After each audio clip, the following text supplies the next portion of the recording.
Assalamualaikum warahmatullahi wabarakatuh. Perkenalkan, nama saya Sujito, kelas RPL PTI dengan NIM 2531716038 dari Universitas Muhammadiyah Sukabumi. Di sini kami akan membuat video untuk melengkapi ataupun melaksanakan tugas dari mata kuliah video pembelajaran. Di sini saya akan tampilkan ataupun akan sajikan kami ambil dari pelajaran informatika kelas 7 bab 4, yaitu tentang jaringan komputer.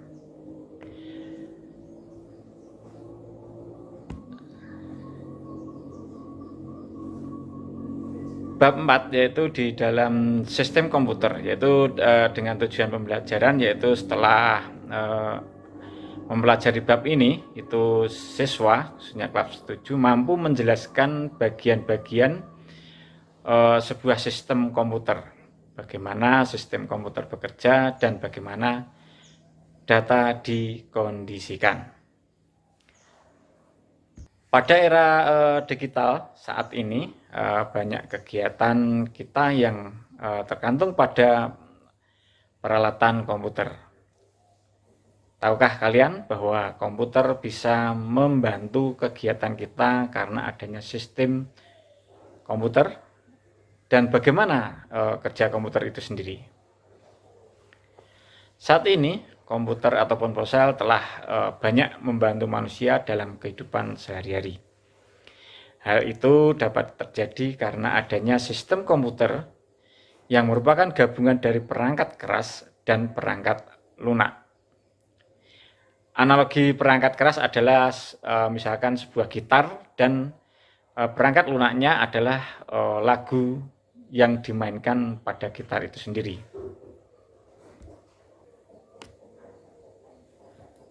Pengantar sistem komputer,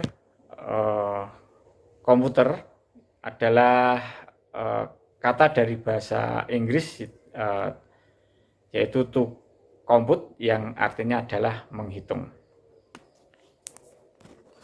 Kini komputer telah memiliki makna sebuah piranti elektronik yang dapat menerima data, masukan atau input ataupun perintah, kemudian memproses data masukan tersebut, kemudian memproduksi keluaran ataupun output, dan menyimpan data dalam penyimpanan sekunder ataupun secondary storage. Selanjutnya yaitu pengantar sistem komputer.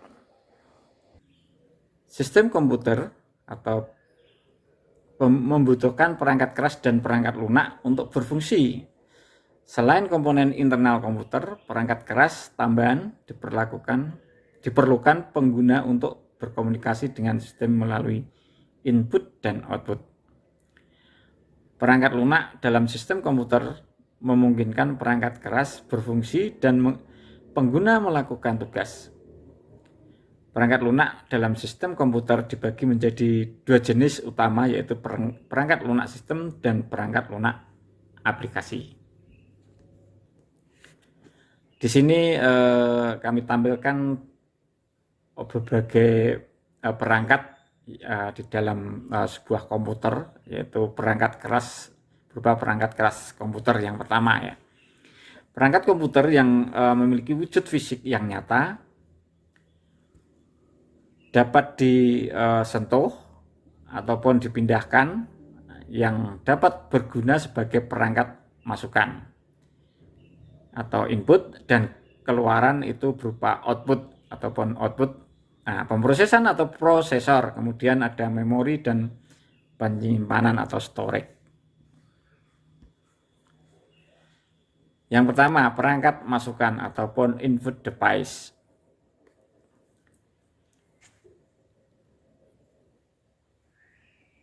Perangkat masukan atau input device itu digunakan untuk menggerakkan dan mengatur posisi, seperti di mouse itu untuk fungsi untuk kursor di layar komputer. Kemudian ini ada gambar keyboard, itu digunakan untuk memasukkan karakter ke dalam komputer yang berupa huruf, angka, dan simbol. Kemudian ini juga ada input berupa scanner. Nah, itu digunakan untuk memindai dan menyalin data dari kertas berisi grafik, gambar foto, atau tulisan menggunakan alat pembaca offset data reader. Perangkat masukan atau input device. Ini ada joystick, itu gambar joystick digunakan sebagai perlengkap untuk memainkan game video yang menggunakan lebih dari satu tombol dengan penggerakan kursor pada layar permainan. Kemudian ada mikrofon, itu sebagai input juga. Itu digunakan untuk memasukkan suara ke komputer dengan mengkonversi suara menjadi sinyal elektrik. Kemudian ada barcode reader atau scanner, itu untuk memindai optis yang dapat membaca barcode yang tercetak, mengubah kode bar tersebut menjadi data elektrik dan mengirimkannya ke komputer dengan format data yang sederhana. Kemudian pemproses ataupun processing device. Data atau perintah yang diterima dari piranti masukan selanjutnya akan diproses oleh komputer. Proses ini terdiri atas banyak komponen, yaitu seperti berikut. Ada CPU atau Central Processing Unit atau unit pusat pemrosesan. Kemudian RAM, itu Random Access Memory, dan ROM atau Ready Only Memory. CPU atau Central Processing Unit atau unit pusat pemrosesan. Bagian utama dari komputer yang bertugas untuk melaksanakan keseluruhan operasi yang dilakukan oleh komputer seperti operasi aritmatika, logika, pengendalian dan input maupun output dasar daripada komputer. CPU memiliki 3 komponen utama, diantaranya adalah register, unit kendali ataupun control unit atau CU, dan logika arithmetic ataupun arithmetic logic unit atau ALO. CPU merupakan otak dan jantung isik dari sistem komputer yang menghubungkannya dengan berbagai peralatan peripheral, termasuk peranti input maupun output dan unit penyimpanan sekunder. Di komputer modern atau CPU terdapat pada chip sirkuit terintegrasi yang disebut prosesor, main prosesor, central processor ataupun mikroprosesor.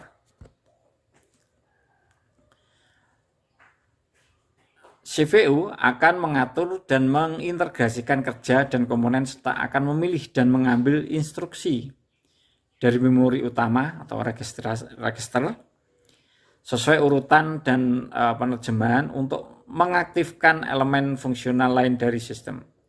Semua data input ditransfer melalui memori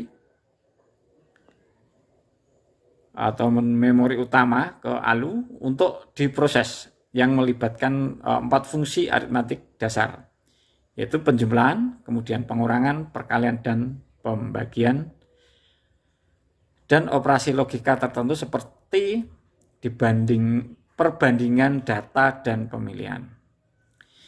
CPU tertanam pada mainboard yang tersambung dengan komponen eksternal lain seperti memori utama, rangkaian input ataupun output, dan prosesor khusus untuk menambah kemampuan komputer seperti Graphical Processing Unit atau GPU.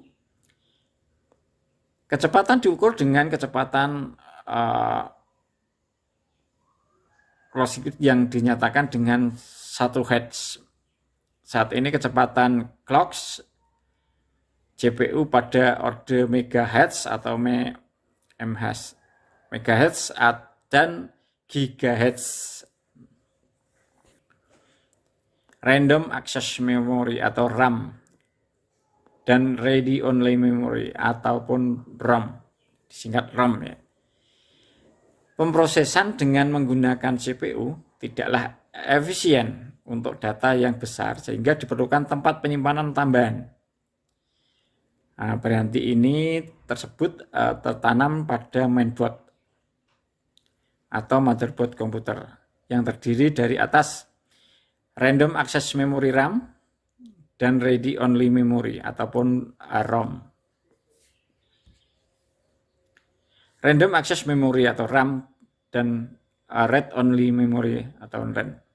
Random Access Memory atau RAM adalah jenis memori sangat cepat yang digunakan untuk menyimpan data sementara saat komputer di dalam pemrosesan data ataupun mengeksekusi perintah. Saat data dari file dalam penyimpanan sekunder akan dimuat ke CPU untuk diolah. Data tersebut akan dimuat di RAM agar dapat diproses lebih cepat. Contoh, saat akan memanipulasi gambar bunga misalkan. Gambar tersebut akan dimuat di RAM dan dimanipulasi di RAM. Data pada RAM dapat diakses secara acak atau tidak harus berurutan atau terurut. RAM adalah memori elektronik di mana semua data disimpan dalam rangkaian arus listrik dan transistor sehingga hanya ada sedikit latensi ataupun keterlambatan. Namun, karena data RAM disimpan secara elektronik, data di RAM akan hilang ketika tidak ada daya listrik. Random Access Memory RAM dan Read Only Memory RAM. Read Only Memory RAM ROM adalah memori pada komputer yang digunakan untuk menyimpan instruksi yang ditulis oleh produsen komputer untuk proses booting. Instruksi yang disimpan di ROM tersebut ataupun malware, data yang pernah ditulis di ROM tidak dapat dihapus. Instruksi ROM dijalankan secara otomatis saat komputer menyala. Pada komputer, ROM bisa berisi sistem operasional kecil yang disebut Basic Input Output System ataupun disebut BIOS. Ya. Jadi BIOS itu singkatan dari Basic Input Output System. Di sini kami tampilkan gambar-gambar daripada output. Ya, ini yang kami tampilkan 4, tapi sebenarnya output itu banyak sekali yang yang menjadi bagian di dalam input komputer itu. Yang pertama ini ada layar monitor, itu yang berfungsi untuk menampilkan hasil pengolahan data di komputer seperti gambar, teks, angka, grafik, dan sebagainya. Kemudian ada printer, itu berfungsi untuk mencetak gambar, foto, dokumen dalam bentuk media kertas. Kemudian yang ketiga ada gambar speaker. Nah, speaker ini akan menghasilkan suara dari komputer seperti musik, kemudian ada percakapan di dalam film dan efek suara yang lainnya. Kemudian ada output juga yang berupa LCD proyektor. Ini berfungsi untuk menampilkan video ataupun gambar atau data dari komputer pada sebuah layar atau sesuatu dengan permukaan datar seperti tembok dan lain sebagainya. Piranti penyimpan sekunder atau secondary storage device. Ya, ini ada macam-macam dan ini ada 3 gambar. Yang pertama hard disk drive, SSD dan flash disk. Nah, Kalau hard disk drive itu berfungsi untuk menyimpan data dalam lapisan magnet pada piringan bulat atau cakram di dalam disk atau berupa disk tipis. Nah, kemudian SSD. Nah, SSD ini berfungsi untuk penyimpanan data dengan solid state yang menggunakan flash memory. Ya, kalau disk drive itu tadi berupa di dalamnya terkandung dari lapisan magnet atau pada piringan bulat. Kalau di SSD itu penyimpanan data dengan solid state yang menggunakan flash memory. Kemudian flash disk itu penyimpanan data secara permanen yang portable.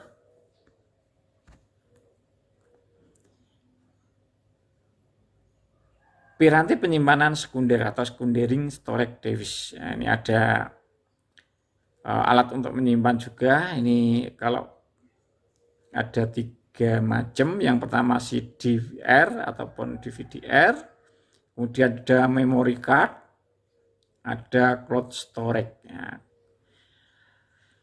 CD-R itu penyimpanan data cakram optik digital yang dikembangkan bersama oleh Philips dan Sony dan dirilis pada tahun 1982. Jadi kalau CD-R itu dirilis pada tahun 1982 oleh Philips dan Sony. Kemudian memory card. Penyimpanan data digunakan pada piranti portable seperti smartphone, kamera digital, dan tablet. Kemudian yang ketiga yaitu cloud storage. Nah, penyimpanan ini berupa data di sejumlah server yang dikelola pihak penyedia layanan internet ataupun Internet Service Provider atau ISP. Jadi kalau cloud storage itu penyimpanannya lebih ke pemakaian internet ataupun online ya.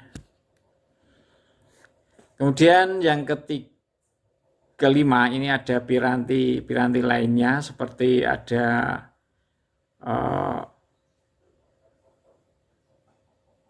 mainboard ya, motherboard, mainboard atau motherboard, kemudian ada VGA card, kemudian ada sound card, dan ada GPU card. Nah, ini mempunyai fungsi masing-masing dan ini sangat sangat dibutuhkan di dalam suatu rangkaian komputer. Nah, ya kalau motherboard itu papan sirkuit utama yang menghubungkan piranti-piranti pada komputer itu. Jadi kemudian VGA card itu untuk memproses keluaran dari CPU untuk ditampilkan ke layar monitor. Nah, itu fungsi dari VGA card. Kemudian kan kalau sound card itu untuk mengubah sinyal digital menjadi sinyal suara ke speaker. Itu fungsi dari sound card. Kemudian ada GPU card. GPU card itu untuk mempercepat pembuatan gambar keluaran ke piranti tampilan komputer. Itu fungsinya daripada GPU card.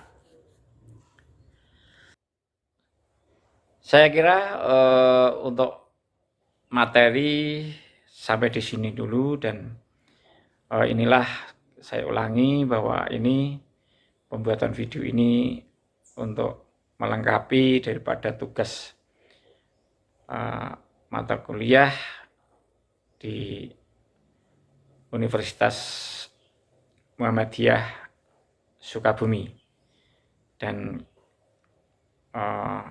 semoga video ini bermanfaat bagi kita semua. Saya ucapkan wassalamualaikum warahmatullahi wabarakatuh. Terima kasih.